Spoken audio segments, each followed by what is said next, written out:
বিসিবির কেন্দ্রীয় চুক্তির তালিকা নিয়ে চলতি জানুয়ারি মাসেই 2 দফা বৈঠক করেছেন লিপু, হান্নান, রাজ্জাকের নির্বাচক প্যানেল। গত বছরের চুক্তি থেকে বাদ পড়তে যাচ্ছেন নুরুল হাসান সোহান, খালেদ আহমেদ ও নাঈম হাসানের মতো ক্রিকেটাররা। জাতীয় দলের কোনো ফরম্যাটে নিয়মিত না থাকার কারণেই তাদেরকে বাদ দেওয়া হয়েছে।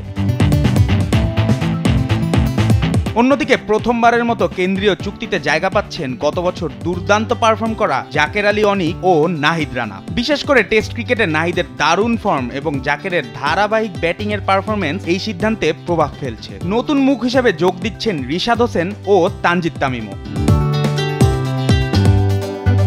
তবে সবথেকে আলোচিত বিষয় হলো টাইগার অলরাউন্ডার সাকিব আল হাসানের চুক্তি। টি-20 থেকে অবসর নেওয়া সাকিব টেস্ট থেকেও অবসরের ইঙ্গিত দিয়েছেন। বিপিএল থেকেও দূরে থাকা সাকিবের ভবিষ্যৎ ক্রিকেট ক্যারিয়ার নিয়ে ধোঁয়াশা থাকায় তার কেন্দ্রীয় চুক্তি এখনও ঝুলে আছে।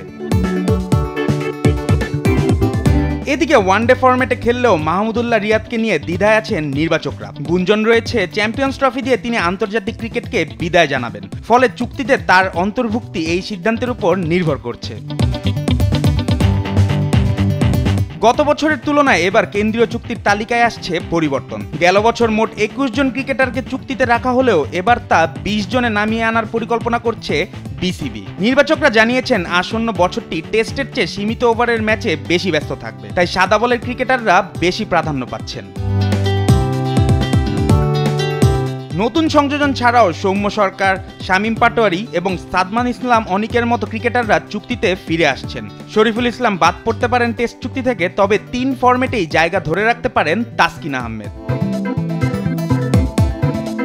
চলতি মাসের শেষ নাগাদ বিসিবির কেন্দ্রীয় চুক্তির তালিকা প্রকাশিত হতে পারে। নির্বাচক প্যানেলের সিদ্ধান্ত এখন ক্রিকেট প্রেমীদের আগ্রহের কেন্দ্রবিন্দু। আসন্ন চ্যাম্পিয়ন্স ট্রফি এবং বছর জুড়ে থাকা সিরিজগুলোতে এই তালিকায় কেমন ভূমিকা রাখে সেটি এখন দেখার বিষয়।